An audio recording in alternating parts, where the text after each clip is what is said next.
Cerita dilanjutkan dengan sebuah berita terkait pembunuhan di terminal. Polisi menginformasi bahwa pelaku melarikan diri, sedangkan korban yang berinisial S memunculkan kontroversi karena menjalankan situs judi online serta pembunuhan. Kemudian tepat 1 tahun setelah insiden tersebut, di Pengadilan Negeri Selatan ada seorang hakim yang membicarakan dakwaan Yeonsung yang membenarkan dirinya sebagai pelaku penghilangan nyawa Sehun. Tapi hakim heran mengapa Yeonsung tiba-tiba muncul memberikan sebuah pernyataan seperti itu setelah berhasil menghindari polisi selama 1 tahun lamanya. Kita kilas balik di waktu kejadian, di mana Yeonsung bertanya apa Joanna tahu yang telah ia lakukan, karena tindakannya bisa mengganggu balas dendam dari Yeonsung. Joanna mengerti akan hal itu, tapi tetap saja dia tidak bisa melihat Yeonsung sebagai seorang pembunuh, dan jika tujuan Yeonsung hanya ingin masuk ke dalam penjara, Joanna akan menemukan cara yang lain. Tiba-tiba muncul Changso di belakang Joanna yang langsung melakukan kuncian leher sehingga Joanna berakhir pingsan. Dan akhirnya Yeonsung lah yang akan menjadi pelaku yang menghabisi Sehun. Karena hanya inilah salah satu cara agar Yeonsung bisa masuk ke dalam penjara menemui target terakhirnya.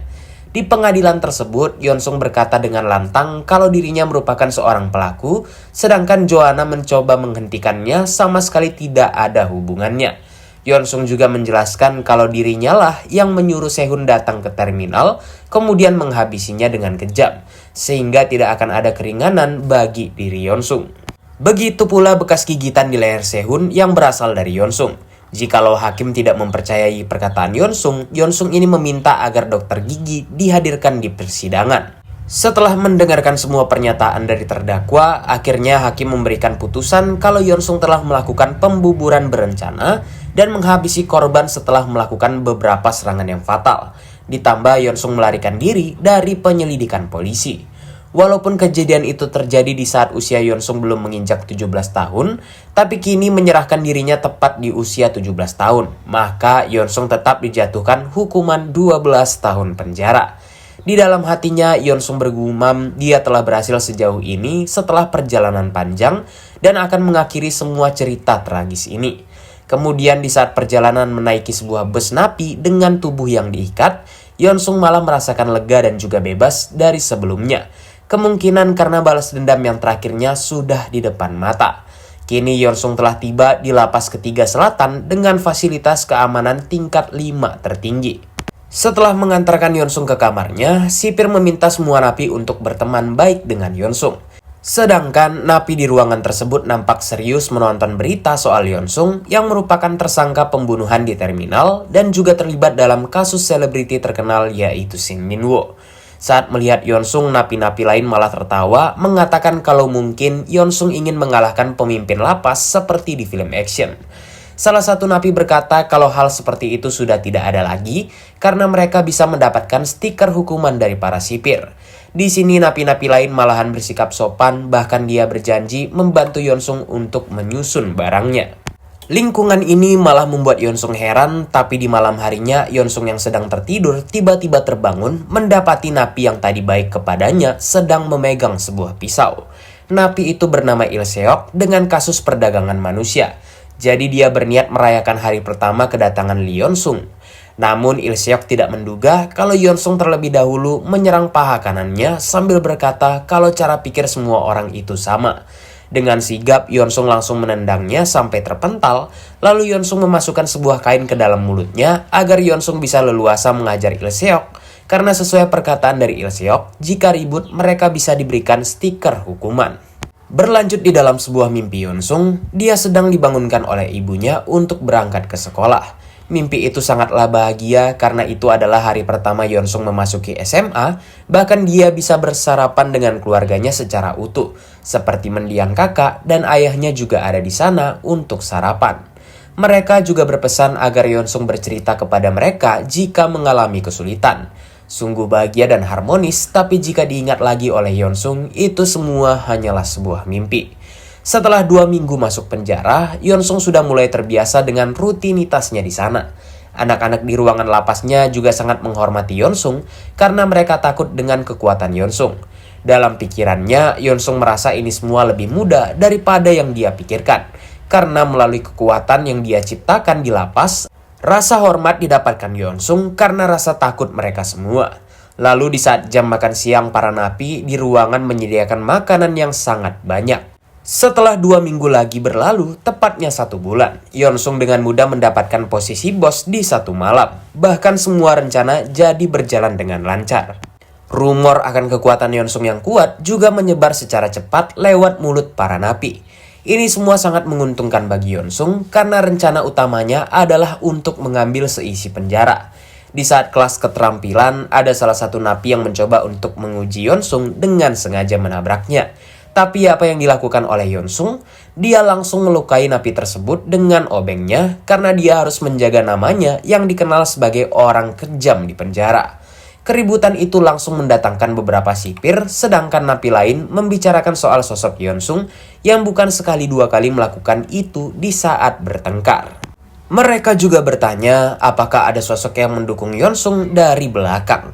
Setelah kejadian itu, Yeonsung dibawa ke ruangan kepala sipir. Uniknya di sini, Kwak Hyun yang malahan bertugas sebagai kepala sipir. Kwak Hyun yang dikenal takut kepada Yeonsung bertanya dengan baik, apakah Yeonsung akan terus bertingkah seperti itu? Karena ini bukan lagi lapas remaja seperti waktu kemarin. Yeonsung pun menatapnya dengan tajam, mengancam soal kasus Kwak Hyun lagi yang membuat kepala sipir ini jadi keringat dingin. Kita kembali ke beberapa waktu, alasan mengapa Kwak Hyun bisa menjadi kepala sipir di sana.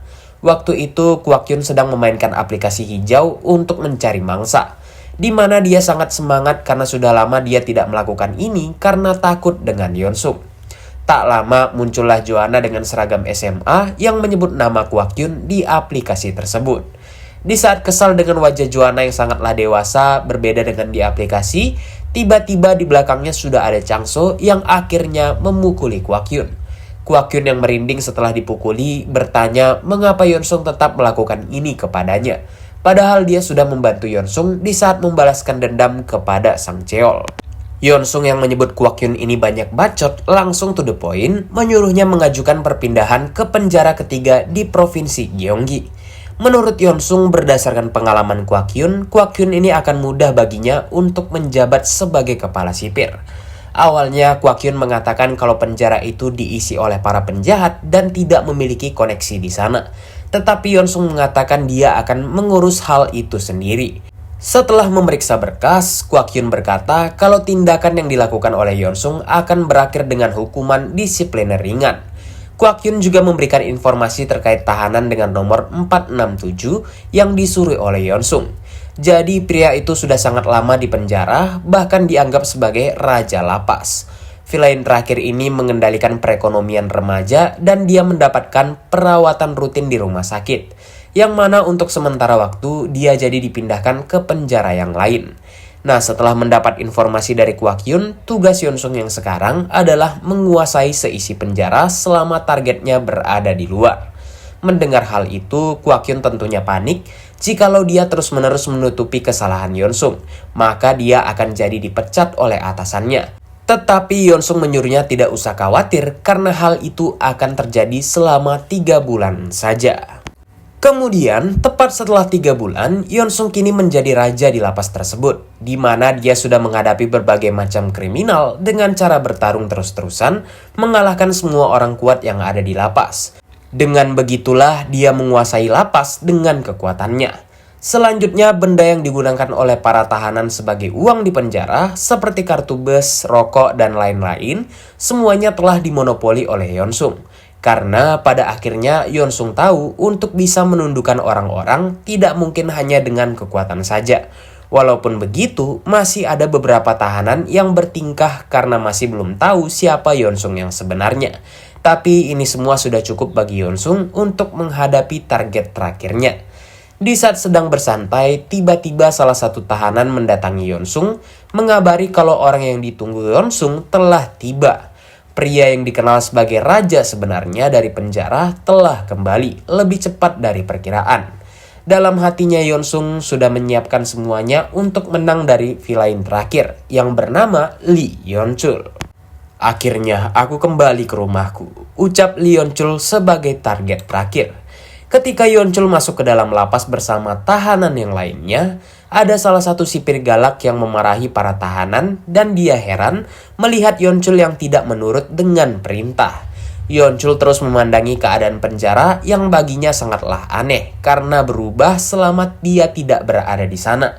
Sipir galak tersebut mendatangi Yeonchul dan memarahinya, sedangkan tahanan lain gemetaran, berpikir kalau sipir tersebut tidak tahu siapa yang sedang dimarahinya. Barulah si sipir juga terkejut keheranan melihat rekannya yang lain pura-pura bodoh ketika berhadapan dengan Yeonchul. Dia pun merinding ketika melihat aura mengerikan dari Yeonchul. Menyadari semua hal yang berbeda membuat Yeonchul berpikir kalau Yeonsung sudah memulai pergerakannya, juga membuat Yeonchul penasaran dengan wajah Yeonsung yang sudah lama tidak dia lihat. Selanjutnya di ruang kepala sipir, Yeonchul masih tidak percaya dengan apa yang dia lihat, membuat Kwak Hyun bingung dengan maksud dari Yeonchul. Nah, Yeonchul menanyakan kemana kepala sipir yang sebelumnya, membuat Kwak Hyun membentak Yeonchul yang bertingkah saat sedang diwawancara. Jadi Kwak Hyun ini sudah dengar Yeonchul adalah orang terkuat di penjara, tapi dia tidak akan membela Yeonchul yang seperti bajinggur di matanya. Dalam hatinya, Yeonchul berkata kalau Yeonsung ini pintar juga karena memulai dengan mengganti kepala sipir sebagai backingan. Sedangkan dari Yeonsung untuk menghadapi Yeonchul sebagai orang berpengaruh di penjara dan keberadaannya yang seperti raja, untuk menangkapnya ada beberapa hal yang harus dia siapkan. Nah, yang pertama, Yeonsung harus mengambil alih penjara dengan kekuasaan, uang, serta administrasi. Jadi yang paling dia butuhkan adalah administrator yang bisa membantu karena sekeras apapun Yeonsung merangkak, dia tetaplah di penjara. Karena itu dia menggunakan Kwak Hyun untuk mengendalikan Yeonchul. Nah, kepala sipir mempunyai kuasa untuk memindahkan Yeonchul ke ruangan yang sama dengan Yeonsung.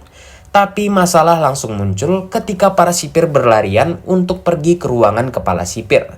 Yeonsung mendapat kabar kalau Yeonchul yang telah kembali ke penjara menyerang kepala sipir. Di mana Yeonchul yang brutal berkata kalau Kwak Hyun tidak boleh memperlakukannya seperti itu. Dan dia mengetahui kalau Yeonsung lah yang memerintahkan Kwak Hyun. Tak lama datang beberapa sipir ke ruangan berusaha untuk menenangkan Yeonchul yang melukai kepala sipir. Kemudian Yeonchul membentak kedua sipir di sebelahnya, menyuruh mereka diam, menganggap semua orang jadi lancang setelah dia pergi beberapa bulan. Sebagai gantinya, Yeonchul menyuruh kedua sipir membawanya ke penjara tanpa mengatakan apapun. Di lain sisi, ada Yeonsung yang terus merenung karena dia tidak mendapat kabar apapun dari Kwak Hyun, yang berarti hanya ada satu hal. Tak lama datanglah seorang sipir ke ruangan Yeonsung memanggilnya karena Yeonsung akan diisolasi selama 1 minggu, sesuai perintah dari direktur. Ini semua sesuai dugaan dari Yeonsung yang pasti tidak akan menganggap remeh hal yang dilakukan oleh Yeonsung. Setelah mengantar Yeonsung ke ruangan isolasi 1 orang, sipir mengingatkan jikalau Yeonsung diawasi oleh CCTV. Jadi sel isolasi 1 orang ini sering disebut sebagai ruangan hukuman, yang bahkan bergerak saja dilarang. Di saat Yeonsung sedang diam berpikir, tiba-tiba ada suara seseorang yang memanggil namanya. Dan suara ini terdengar tidak asing oleh Yeonsung karena dia tidak bisa lupa dengan suara orang tersebut. Yeonchul di ruangan sebelah berkata kalau dia tahu Yeonsung akan datang ke lapas, tapi dia tidak menyangka Yeonsung bergerak secepat ini. Meskipun begitu, semua tidak berarti apa-apa. Yeonchul merasa terhormat karena dia ditempatkan di posisi yang terakhir. Sedangkan Yeonsung yang tadi diam akhirnya tersulut emosi, berkata seharusnya Yeonchul bersyukur ada tembok yang menghalangi mereka. Karena jika tidak, Yeonsung sudah mencincangnya hidup-hidup. Itulah alasan aku membencimu, bahkan memiliki darah yang sama denganmu. Ucap Yeonchul yang merasa Yeonsung sebagai saudaranya yang menjijikan. Nah, ternyata Yeonchul yang merupakan villain terakhir yang mengkhianati Yeonsung bahkan membuat rasa kemanusiaannya jadi menghilang, memiliki darah yang sama dengan Yeonsung, atau bisa disebut sebagai saudara. Yeonchul selalu menyebut Yeonsung adiknya tidak berubah, selalu saja egois, lemah, dan dia akan menunjukkan dengan jelas kepada Yeonsung.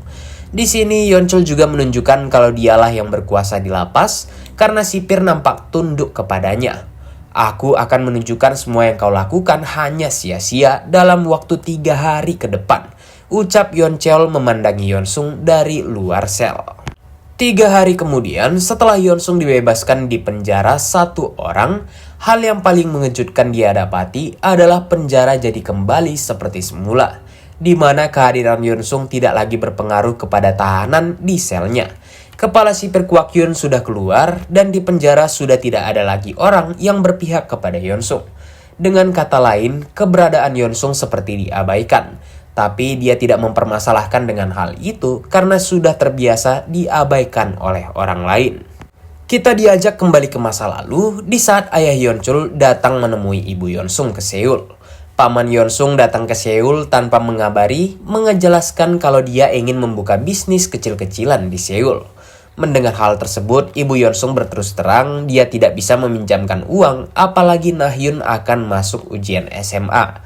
Penjelasan dari Ibu Yeon Sung langsung membuat si paman murka, mengingatkan Ibu Yeon Sung jikalau ada keluarga yang meminta pertolongan, seharusnya dibantu. Si paman juga mengungkit Ibu Yeon Sung yang tega kepada adiknya sampai pergi meninggalkan rumah. Sebelumnya, Ibu Yeon Sung juga pernah membantu si paman dalam bisnis, tapi si paman berkata kalau bisnisnya kali ini berbeda. Berjanji akan mengembalikan dalam jumlah 2 kali lipat.